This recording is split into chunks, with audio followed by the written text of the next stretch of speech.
रोहित पवार आता शेवटी कसं होतं एक बघा की आपण जर पाहिलं तर एखाद्याला पराभव दिसू लागला तर तो रडीचा डाव खेळत असतो. त्या पद्धतीने रोहित पवारनं जो काही रडीचा डाव खेळला, कुणाच्या गाडीत पैसे टाकलेत, त्या गाडीचा नंबर तरी त्यांनी दाखवायचा होता.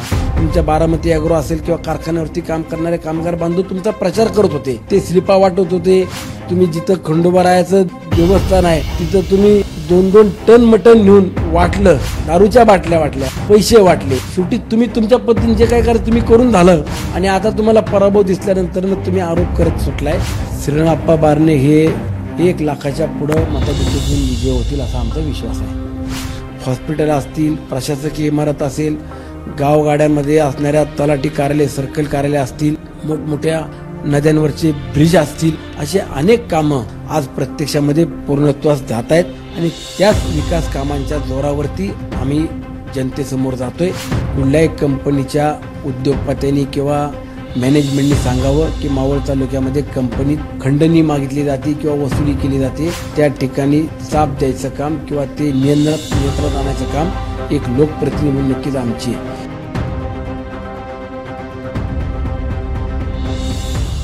मावळ लोकसभेसाठी 13 तारखेला मतदान पार पडणार आहे. मुळामध्ये मावळमध्ये बघितलं तर महाविकास आघाडी विरुद्ध महायुती अशी थेट लढत आहे. महाविकास आघाडीकडून संजोग वाघेरे तर महायुतीकडून श्रीरंग बारणे हे निवडणुकीच्या रिंगणात आहेत. आपल्यासोबत याच विषयी बोलण्यासाठी मावळचे आमदार सुनील अण्णा शेळके आहेत. अण्णा, काय सांगाल, कसा मतदारांचा प्रतिसाद आहे? नक्कीच येत्या 13 तारखेला मावळ लोकसभेचं मतदान पार पडते.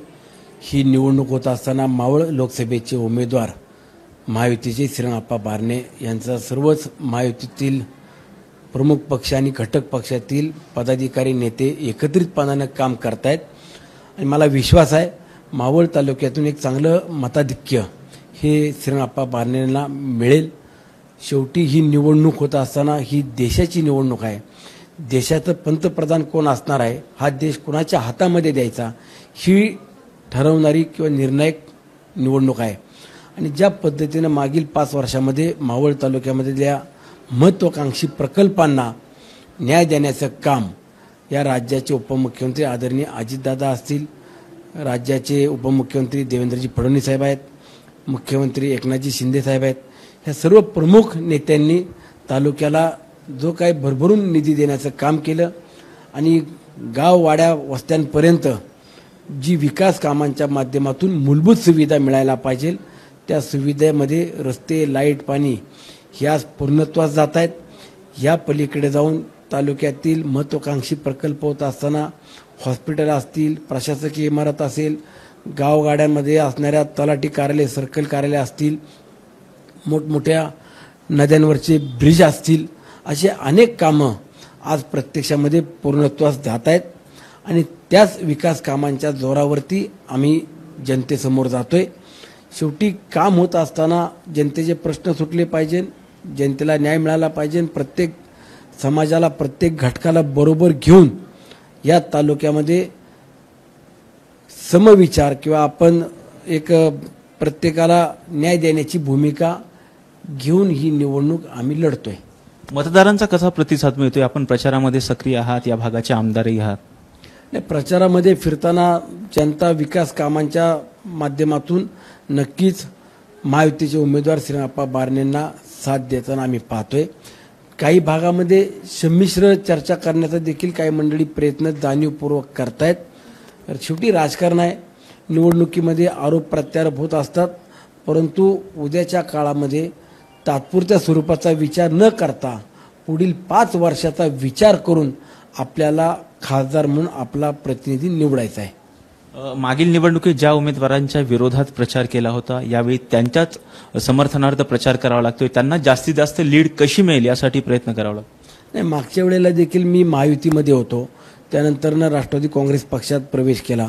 महायुतीत असताना श्रीरंगाप्पा बारणेंचं 2014ला 2019ला प्रामाणिकपणे जी काही जबाबदारी दिली ती जबाबदारी स्वीकारून काम केलेलं आहे आणि आज देखील एक लोकप्रतिनिधी असलो तरी एक कार्यकर्ता म्हणून नक्कीच जी काही जबाबदारी माझ्या पक्षानं माझ्यावरती दिलेली आहे ती जबाबदारी स्वीकारून झोकून काम आम्ही करतोय. अण्णा, शरद पवार गटाकडून सातत्याने अजित पवार गटावरती टीका करण्यात येते. नुकतीच काल बारामतीची निवडणूक पार पडली. त्यावेळी रोहित पवारांनी एक व्हिडिओ ट्विट केला आणि सांगितलं की याच्यामध्ये पैशाचा वारेमाप वापर झाला या निवडणुकीत. नाही, रोहित पवार आता शेवटी कसं होतं एक बघा की आपण जर पाहिलं तर एखाद्याला पराभव दिसू लागला तर तो रडीचा डाव खेळत असतो. त्या पद्धतीने रोहित पवारनं जो काही रडीचा डाव खेळला, कुणाच्या गाडीत पैसे टाकलेत, त्या गाडीचा नंबर तरी त्यांनी दाखवायचा होता. सीटावरती 500च्या 2-3 नोटा ठेवून व्हिडिओ काढला आणि तो पाठवून दिला. त्या गाडीचा नंबर जर तुम्ही दाखवला असता तर ती गाडी खरंच कुणाची आहे ही सुद्धा समजली असती. आणि तुम्ही तुमच्या कंपनीमध्ये कामाला असलेल्या कामगार बांधवांना सक्तीचा प्रचार करण्याची देखील त्या ठिकाणी वेळ आणली, परंतु आम्ही कुठेही हस्तक्षेप केला नाही. तुमच्या बारामती ॲग्रो असेल किंवा कारखान्यावरती काम करणारे कामगार बांधव तुमचा प्रचार करत होते, ते स्लिपा वाटत होते. काही भागामध्ये तुम्ही जिथं खंडोबारायाचं देवस्थान आहे तिथं तुम्ही 2-2 टन मटण नेऊन वाटलं, दारूच्या बाटल्या वाटल्या, पैसे वाटले. शेवटी तुम्ही तुमच्या पद्धतीने जे काय करायचं तुम्ही करून झालं आणि आता तुम्हाला पराभव दिसल्यानंतर तुम्ही आरोप करत सुटलाय. 4 तारखेला त्याचा निकाल लागेल आणि त्यातून नक्कीच जनता त्यांना धडा शिकवेल. आणि विशेषतः तुम्हाला टार्गेट करण्यात येते. शरद पवार पण मागे म्हणाले होते की तुमच्या फॉर्मवरती माझी सही होती, हे लक्षात ठेवा, माझं नाव आहे शरद पवार आहे. नाही बघा, साहेबांचा मला बोलण्याचा पूर्णपणे अधिकार आहे आणि साहेब बोलल्यानंतर ना आमच्यासारख्याला कधीच वाईट वाटण्याचं कारण देखील नाही. शेवटी ते आजही आमच्या दृष्टीनं सर्वस्व आहे. साहेब नेते तर आहेतच, परंतु आम्हाला जे काही घडवलं, जे काही आम्हाला मिळालं त्यामध्ये आम्ही साहेबांना कधी विसरलो नाही. परंतु मला एवढं सांगायचं आहे की दादांनी जी काही भूमिका घेतली ती भूमिका घेत असताना एकट्या दादाला तुम्ही उघडं पाडण्याचं किंवा एकटं पाडण्याचं काम करताय. जे कोणी एकटं पाडण्याचं दादांना काम करतायत त्यामध्ये रोहित पवार आहे, सुप्रियाताई आहे आणि जितेंद्र आव्हाड आहेत. ह्या 3-4 मंडळींनी जो काही प्रचार दादांच्या बाबतीतला केला, अपप्रचार करून चुकीचं समाजापुढे दाखवून दादाला विलन करण्याचं जे काम केले त्याचा खुलासा 4 तारखेला मतातून नक्की मिळेल. परंतु त्या अगोदर उद्याच्या सभेतून सुद्धा ज्या काही घडामोडी झाल्या, जे काही पडद्यामागं निर्णय झाले ते निर्णय मी उद्या माझ्या मावळच्या जनतेला सांगणार आहे.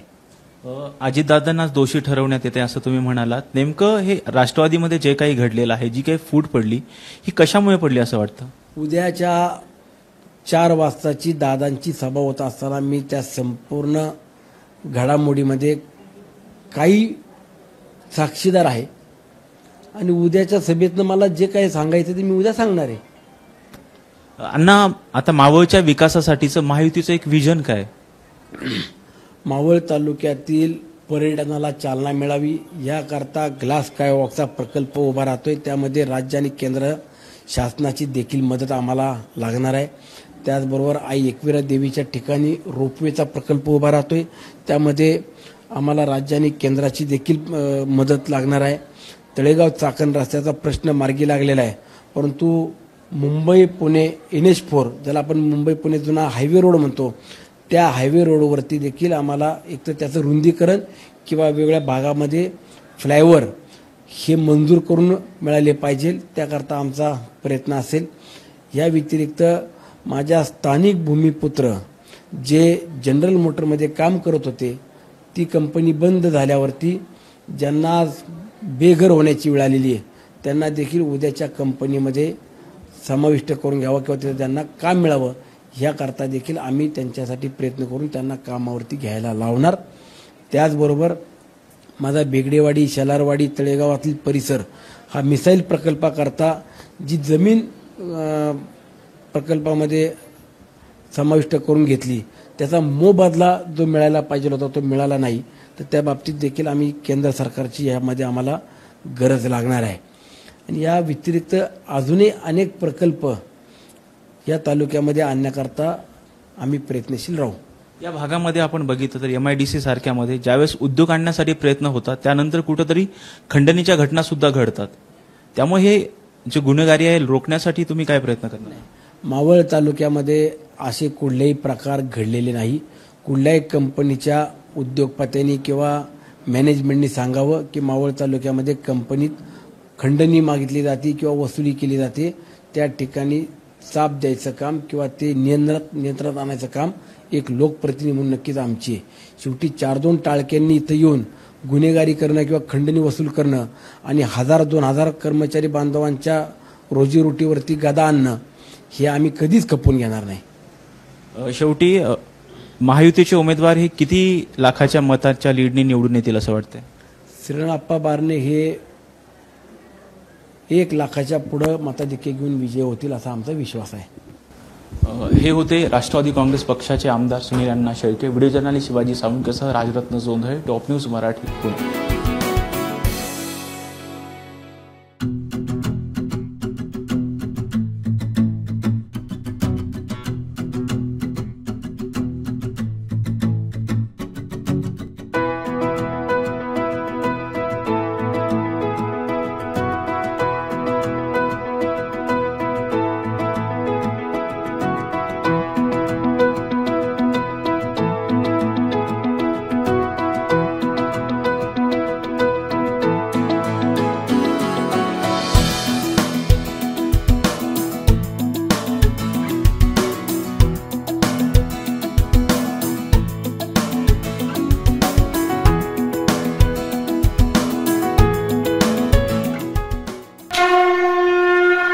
जय भोलेनाथ, जय जय भोलेनाथ.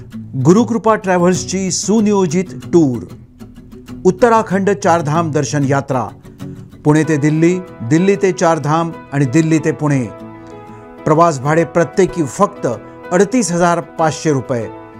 कपलसाठी स्वतंत्र रूम हवी असल्यास प्रत्येकी 45,000 रुपये. पहिला ग्रुप 10 मे 2024, दुसरा ग्रुप 24 मे 2024 आणि तिसरा ग्रुप दिनांक 6 जून 2024. 15,000 ॲडव्हान्स भरून आजच आपलं सीट बुक करा. अधिक माहितीसाठी संपर्क साधा. गुरुकृपा ट्रॅव्हल्स, गजानन महाराज खेडेकर, 94-220-25024, 99-237-16262, 94-235-25427 आणि शुभम गजानन खेडेकर 899-66-2004. त्वरा करा, आजच आपलं सीट बुक करा. जय भोलेनाथ, जय जय Bholenath. Come on guys, hurry up. अरे सुन ना, एक ब्रेक ले लेते हैं. Guys, I'm telling you, तुम लोगों को सही से ट्रैकिंग नहीं आता. But that's okay, you can learn. रोज का ढक्कन देना. ये रेड वाला है, सही वाला देना. अबे ढक्कन, पहले तो सही पानी पीना.